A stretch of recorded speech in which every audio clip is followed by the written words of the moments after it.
Comenzamos mes y continuamos adelante con nuestro particular Juego de Tronos, con nuestro Álava Tierra de Clanes, de la mano de nuestra arqueóloga Isma García. Guardia, muy buenas. Hola, Isma. ¿qué tal, John? Y hablábamos el mes pasado de los Rojas en esta ocasión.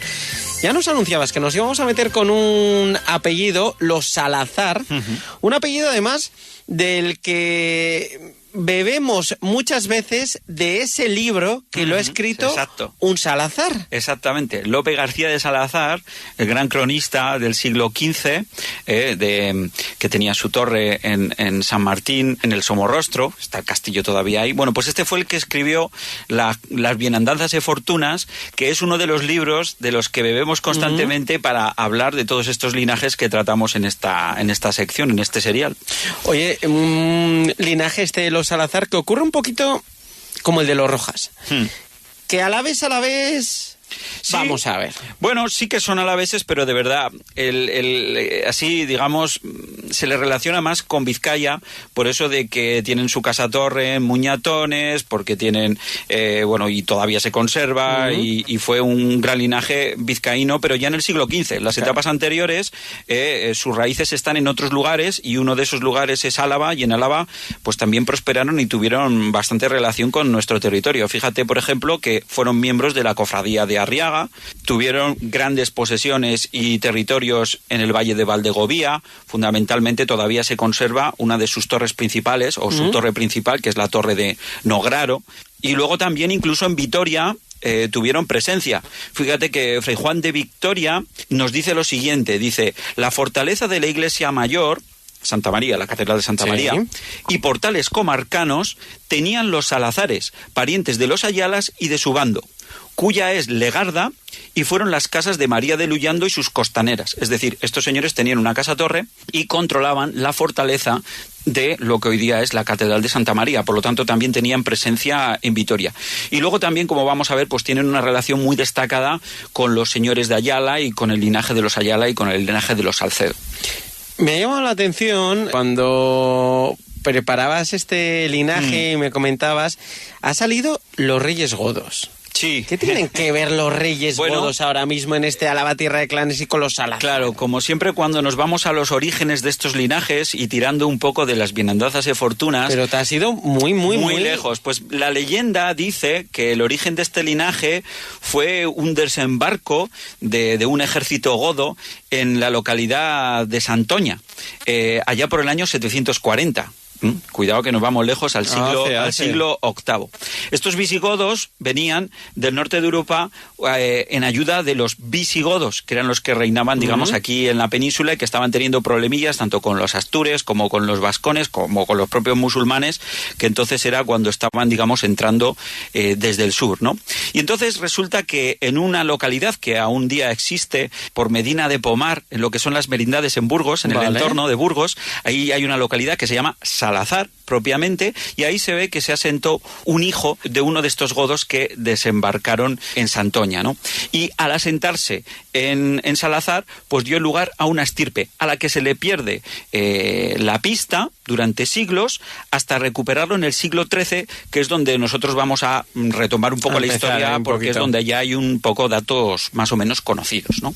Venga, pues vamos a ese pues siglo verás, XIII. si te parece, el Salazar, la denominación, es interesante el apellido, que normalmente ya vemos que es un topónimo. O sea, de nuevo, el linaje adopta un apellido que procede de un lugar donde estuvieron asentados, lo que es bastante lógico. Bueno, pues este topónimo, según Koldo Michelena, es un topónimo de origen vasco, de origen euskérico, que se compone de dos vocablos: sala, que significaría, por así decir, según Michelena, palacio, y sar, que es viejo, viejo. Entonces sería como el palacio viejo, por así decir. Así que tenemos que pensar que de existir aquel hijo de aquel godo que desembarcó en Santoña, pues alguno de ellos se asentó en algún palacio y la tradición quiso que, esta estirpe después de generaciones de estar en el lugar de Salazar y en este palacio, que en algún momento fue nuevo, pero luego fue viejo, pues aquí empezó, digamos, toda la estirpe. Y mira, lo que va a ser repetitivo hasta la extenuación y difícil de seguir la pista, porque ha sido, cuando preparaba el programa, fruto de un montón de equivocaciones que he tenido constantemente, un lío, vamos a decir, es que todos, de padres a hijos, constantemente se llaman Lope García de Salazar. O sea, es decir, y no hay cambios. Es Lope García de Salazar. ¿A quién tuvo como primogénito? A Lope García de Salazar. Es que es muy complicado el saber si es el hijo, si es el nieto, si es el sobrino, si es totalmente el tío. Por eso voy a recurrir a apelativos que extraigo yo de lo que los caracterizan a cada uno de ellos o los diferencian a cada uno de ellos por distintas fazañas o cosas que hicieron cada uno. Un poco por distinguirlos, porque si no estaríamos hablando todo el tiempo de Lope García. Habría que ponerle números, Lope García primero, Lope García segundo, en ese plan como los reyes, para enterarnos bien. Para que nos hagamos una idea, vamos a empezar a hablar de Lope García el sabio, Lope García el valiente, Lope García el poderoso, Lope García... Los que nos escuchan, que no se rayen demasiado y que no piensen que cuando estamos hablando Lope García Salazar estamos hablando todo el tiempo del cronista. No, es que antes de él vinieron un montón de Lope García Salazar.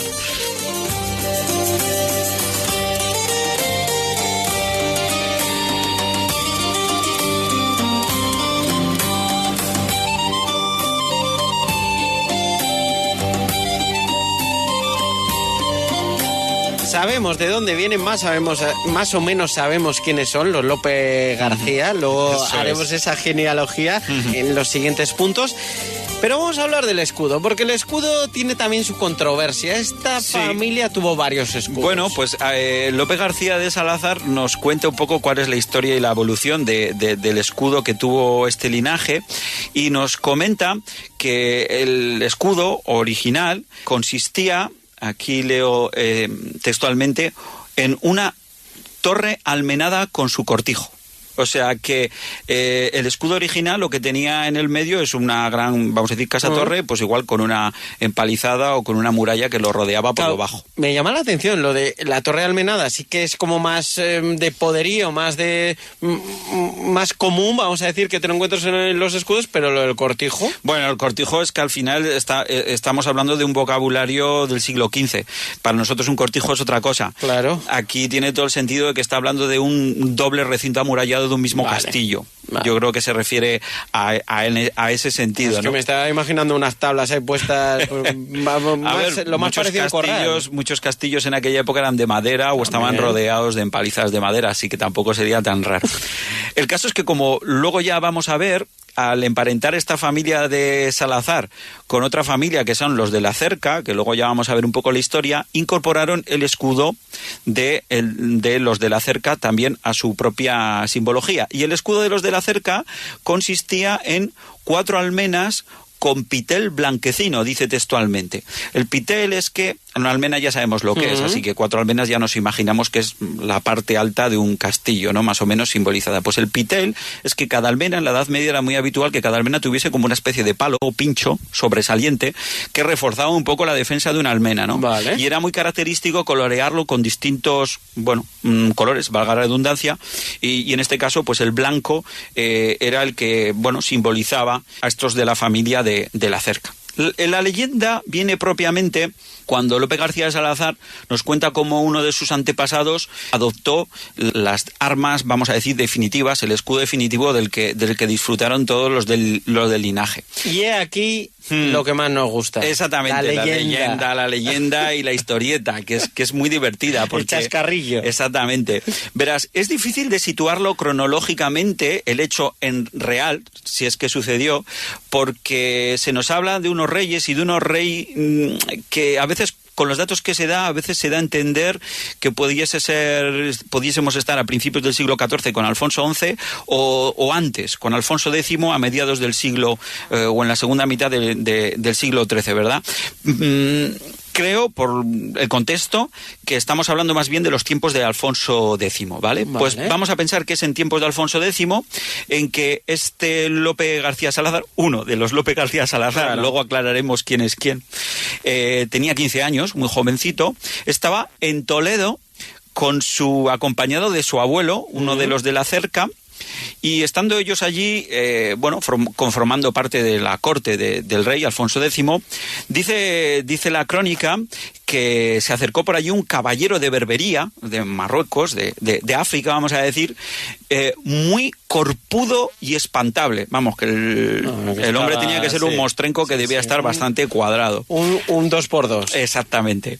Que, pues parece que era deporte en aquella época, pues que se plantó allí en Toledo y retó a todos los caballeros del rey. Sí que es cierto que Toledo históricamente era como esa cuna de batallas en la que a día de hoy todavía nos encontramos un montón de monumentos que explican la historia de España. Por supuesto. A ver, Toledo al final, en muchos sentidos, fue la capital del reino visigodo y después de los reinos hispanos de los reyes de Castilla, pues también Toledo ha tenido la corte castellana. Ha tenido una de sus sedes principales siempre en Toledo. Por ese eso cruce de caminos que hablamos muchas veces de nuestra victoria también. A ver, allí cuando hablamos de los Ayala, allí teníamos a los Ayala aposentados y aquí tenemos a un Salazar, pero en este caso para un hecho muy concreto y particular como es este. Al final ninguno de los caballeros del rey aceptaba el reto, no se sabe muy bien por qué, hasta que este chaval de 15 años osado, sí, consiguió convencer a su abuelo y su abuelo consiguió convencer al rey. El rey le hizo mucha gracia este ofrecimiento y entablaron un combate singular en el que el Salazar representaba, digamos, los intereses del honor de Castilla, y el caballero este de Berbería, pues no sé a quién representaba, a sí mismo, quizá, ¿no? Pero bueno, era como un reto. Bueno, pues la batalla, dice la crónica, el combate singular, dice que les duró de la tercia hasta las vísperas. Es decir, dice todo lo que duró la batalla. La tercia sería más o menos a las 9 de la mañana que empezó la batalla y las vísperas serían como a las 6 aproximadamente y tal, o sea, unas cuantas horas ahí. Tuvieron un ratico guerreando. Y al final, como no, nuestro héroe venció y dice la crónica, cortóle la cabeza. O sea, no sé. Una vez ya la has ganado, ¿hace falta hacer carnaza? Pues oye, no lo sé, pues la hizo. Le cortó la cabeza. Y no solo le cortó la cabeza, sino que el caballero debía llevar una túnica de color negro que tenía bordada en alguna parte, en el pecho, creo que dice la crónica, un escudo. Un escudo que dice, lo describe la crónica, colorado con 13 estrellas doradas en él, de 3 en 3, una debajo. Es decir, este es el escudo que luego adoptarán los Salazar, que es un fondo colorado, un fondo en rojo y luego 13 estrellas doradas que están como en 4 filas, 3 por 4, 12, y luego una estrellita en la puntita inferior, que sería la que remataría un poco por esa parte el escudo. Bueno, pues al ver el escudo que tenía el caballero musulmán, ya sabes que por las leyes de caballería, pues le correspondía al vencedor la posibilidad de quedarse con los símbolos del vencido, y así decidió hacerlo nuestro Lope García Salazar, con 15 años en aquella época. Y no solo eso, entonces los Salazar llevan este escudo. Eso es, pero tuvo que pedir, nos dice la crónica, lo expresa, dice, tuvo que pedir permiso al rey para tener el permiso de que el escudo lo pudiesen heredar sus hijos, porque esto sí que había que tener derechos. Es decir, tú,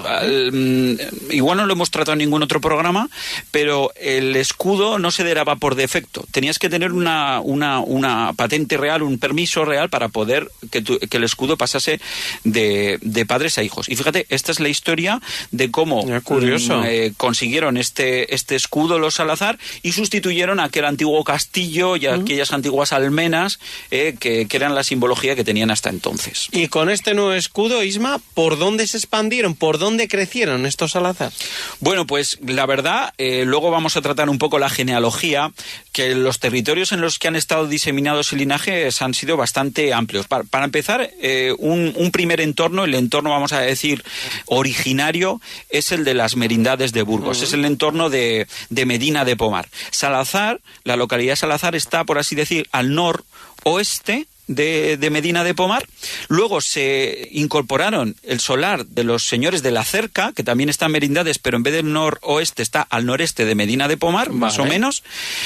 Luego ya se pasaron a Álava y se extendieron por ahí y se asentaron en la zona de Valdegovía, teniendo como sitio central, vamos a decir, la casa-torre de Nograro. Estuvieron en Villamaderne, tuvieron terrenos en Gurendes, y luego ya de ahí se extendieron hacia Vizcaya, y es donde luego ya más han sido conocidos. En San Martín de Muñatones, que ya hemos mencionado, en el entorno, pues eso, de Somorrostro, en Portugalete también, digamos, fueron prebostes, pero no nos olvidemos que tuvieron casa-torre en Vitoria, ya lo hemos comentado antes. Es verdad. También tuvieron una casa-torre en Casturdiales, que curiosamente, esa torre, hoy día desaparecida, pero en los documentos, se llamaba la Torre Vitoria. Torre Vitoria, sí, que me ha generado una cierta confusión cuando leía las fuentes, pues la Torre Vitoria, digo, ¿y esta torre será esa torre que decía Fray Juan de Victoria que tenían en Vitoria? No, es una torre que está en Casturdiales que se llamaba Torre Vitoria. Y luego, bueno, por supuesto tenían muchas posesiones y muchos intereses en el Valle de Ayala, porque ya vamos a ver que es un linaje muy bien conectado con el linaje de los Salcedo, no confundir Salcedo-Salazar, con el de los Salcedo, y con el propio de los Ayala, que hemos tratado en otro capítulo. Bueno, pues por ahí esa expansión y esa historia, esa leyenda del escudo.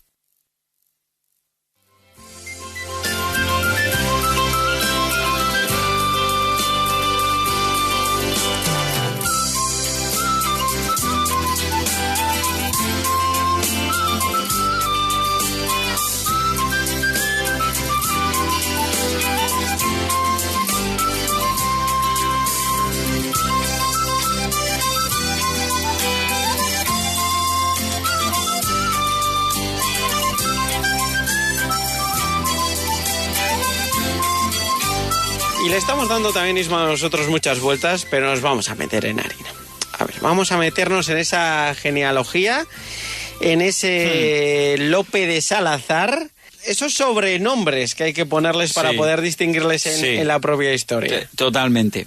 Vamos a intentar recapitular de forma rápida. A ver, vamos a poner en mente un mapa de la zona, que así vamos a hacerlo también más fácil. Nos remontamos al godo que desembarca allá por el 740, se supone, por la zona de Santoña. Este señor tiene 2 hijos, uno que se asienta en Salazar y otro que se asienta en Tobar. Los de Tobar ya es otra línea de otra familia que acaba por otro lado, y nosotros nos quedamos con los Salazar. Aquí, desde los visigodos, se da un salto muy grande hasta el primer Lope García Salazar. Digo hasta el primer, entre medias no sabemos qué pasa, es que la documentación calla, no tenemos ni idea qué pasa. Aquí nos encontramos con un Lope García Salazar, que vamos a llamar Lope García Salazar el primero, bueno, que es el que tuvo en Salazar, y vamos a destacarle porque las crónicas lo que nos cuentan es que fue uno de los seguidores acérrimos de los señores de Vizcaya, de los López de Haro. Claro, sí que es verdad que este hecho de que el nombre de los que estamos siguiendo, Lope García, el Lope nos remite mucho a los señores de Vizcaya, a los Haros constantemente, y el García nos remite, digamos, a Navarra o así. Así que por ahí debemos pensar que pueden ser los linajes, los verdaderos orígenes más remotos, más que los godos. El propio nombre habla más que la leyenda, ¿no? Nos lleva aquí. Entonces, este primero que estaba asentado en Salazar tuvo tres hijos. Y los 3 hijos, aquí tiene una historia que te va a encantar. Lo que pasa con estos 3 hijos y lo que nos cuenta la leyenda. Tenía 3 hijos, de los cuales 2 eran los mayores. No vamos a entrar en las denominaciones por no perdernos, porque el que nos interesa es el pequeño y lo que pasa con el pequeño, que es el que se llama Lope García Salazar, y es el que al final heredará. Ya veremos cuándo. Pero aquí resulta que una cierta noche que no se especifica, un cierto día de Navidad, los 3 hermanos quieren celebrar, la festividad, o deciden dedicar el día a salir de cacería. Salen de cacería y además haciendo cetrería. Sabes que la cetrería se hace con halcones, ¿no? Bueno, pues uno de sus halcones se escapa y lo pierden. Entonces, como debía ser bastante valioso, los 3 chavales, pues siguiendo el rastro del halcón, allá donde podían, a ver si lo encontraban. El caso es que la crónica no acaba especificando si lo encuentran o no lo encuentran. El caso es que allá donde llegaron ya se había hecho de noche, se les había hecho tarde y no tenían lugar donde refugiarse. Y estaban casualmente pues cerca de la casa-torre de los de la Cerca. Y entonces allí estaba el señor Martín Ruiz de la Cerca, que cuando les vio, dice la crónica, convidólos a cenar por facerlos honra. Bueno. Dice, pues ven, entrar a cenar, dormís aquí incluso, pues ya que no tenéis otro sitio antes de volver a Salazar otra vez, que está lejos, ¿no? Y luego ya mañana, pues... Eso es. Bueno, pues entonces se quedaron allí, cenaron y a dormir, ¿no? Y entonces aquí está la historia, que empezamos aquí con la crónica rosa. Dice que allí había una doncella, fija de aquel caballero, del caballero de la Cerca, y dice la crónica, enamorarse de aquel Lope, el pequeño, que era 19 años, y dice, más de gracia, en mucho lozano e fermoso. O sea que nuestro amigo Lope García debía ser lozano y fermoso y que tenía solo 19 añitos. Y dice que ella se enamoró de él y dice que él, así como se enamoró de ella, caera moza e fermosa, ella también debía estar de buen ver. Y aquí dice, durmió con ella secretamente, y durmió no significa que durmieron juntitos así, ya me entiendes, La ¿no? isla de las tentaciones. Porque además dice, quedó ella preñada. Pues entonces no durmieron mucho. No durmieron nada. Durmieron mucho. No durmieron nada. Flechazo, a primera vista. Has visto, pero vamos, así una cosa. Bueno. Y dice, bueno, claro, debió pasar la noche, etcétera, etcétera, ya se fueron los hermanos y tal. Pero la crónica nos dice, porque las cosas fechas no pueden ser luengamente escondidas, es decir, claro, la mujer, la chica esta se ha quedado preñada, pues esto no se va a mantener en secreto demasiado tiempo. Los hermanos de ella se enteraron. Claro, aquí hay una cuestión importante. Ella es la única hija, el único hijo legítimo que tenía el señor Martín Ruiz de la Cerca. Y estos dos hermanos de ella eran hermanastros, en realidad, bastardos. Porque este señor no tenía hijos legítimos más que esta mujer. Ella heredaba todo. Exactamente. Entonces los bastardos, en cuanto se enteraron que su hermana estaba embarazada de Lope García Salazar, fueron a buscar a los Salazar a su torre, los emplazaron, mataron al pequeño, que por cierto no lo he dicho, pero estaba estudiando para cura. Esto no lo he dicho, porque lo hice en la crónica, estaba estudiando para cura. Bueno, el caso es que mataron al pequeño y volvieron a su torre con intención de matar a su propia hermanastra. No lo lograron porque el padre intercedió y dijo, no matéis a vuestra hermana, que es mi única hija legítima, claro, es la que va a heredar, y mira, ya que está embarazada, pues vamos a aprovechar y que sea mi nieto el que herede el linaje. Claro. Yo aquí entreveo, detrás de la leyenda, entreveo que los hermanos bastardos, claro, ella era chica, era legítima, pero era chica. Entonces, ellos más bien, los bastardos, estarían esperando que les cayese algo de la herencia. Que les cayese todo. En el momento en que ella se queda embarazada de los de otro linaje, se les acaba a ellos el pastel. Porque ya hemos contado en más de una ocasión que es todo pasa al marido, digamos, normalmente, ¿no? Al hombre. Normalmente es el marido el que hereda. Entonces ella, en cuanto se case, va a pasar a formar parte del otro linaje. Bueno, pues esta es la historia que da lugar, bueno, pues tenemos a nuestro Lope García Salazar, el que estaba estudiando para cura, le vamos a llamar Lope García Salazar II, sí. Pues este señor prácticamente murió con 19 años, o sea, ya sabemos, ¿no? Pero tuvieron un hijo. Y este hijo ya, que vamos a denominar Lope García III, el Lope García III fue el que hizo aquella fazaña en Toledo y fue el que recuperó el escudo. El de los 15 años. Sí. Ya he comentado antes que estuvo en Toledo con su abuelo materno. Su abuelo materno, el de la Cerca. Este Lope García Salazar ya no tenía entre sus posesiones solo el territorio correspondiente a los Salazar, sino que también tenía el que les correspondía a los de la Cerca. Al mismo tiempo tuvieron sus hijos y su heredero fue, vamos a decir, Lope García IV. Este fue el que, al casarse con otra mujer ya en territorio alavés, se asentó en la torre de Nograro. Se casó con una hija, no dicen el nombre concretamente, con una hija de Fortún Ruiz Calderón. Calderón es el apelativo, Fortún Ruiz en realidad es un Salcedo. de los señores de Ayala, por así decir, de los Salcedo. Entonces, que emparentó con los Salcedo, ¿no?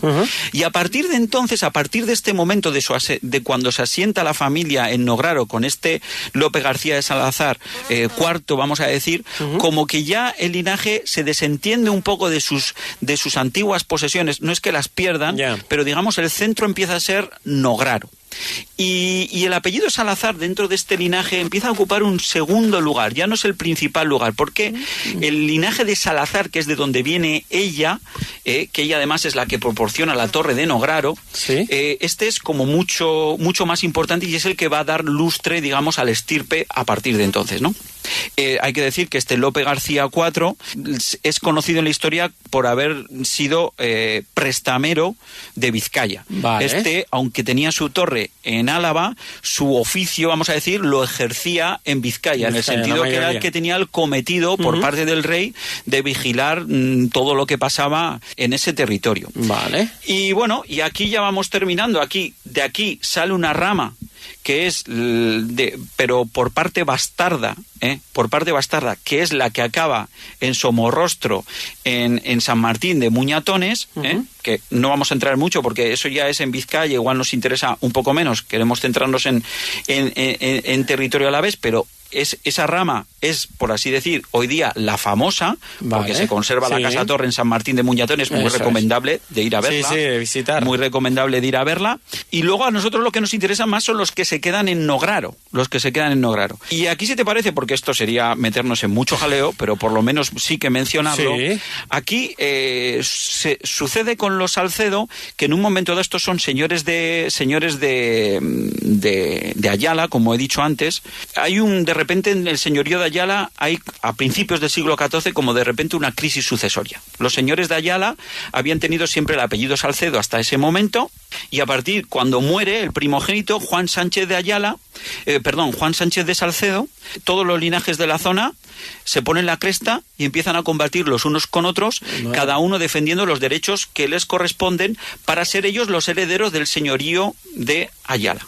Entonces, estos Salazar nuestros se ponen de parte de los Salcedo y pretenden explotar que ellos son de alguna forma descendientes también de los Salcedo por la vía de Nograro, y entonces quieren defender sus hechos. Y aquí se produce una escisión dentro de la propia familia Salazar, porque unos son los Salazar de Salcedo, por así decir, los de Nograro, y por otro son los Salazar, vamos a decir, más de pura pata negra, que son los que están en Somorrostro. Pero se da la paradoja, aunque se da la paradoja que aquellos que acaban en Somorrostro vienen de una descendencia bastarda y que los originales realmente están en Nograro. Pues todo esto te cuento. Menudo lío, ¿no te parece? La genealogía, tienen un meneo importante ahí. Bueno, y ya has dado algunas claves con los amigos, los enemigos, pero vamos a entrar ahí.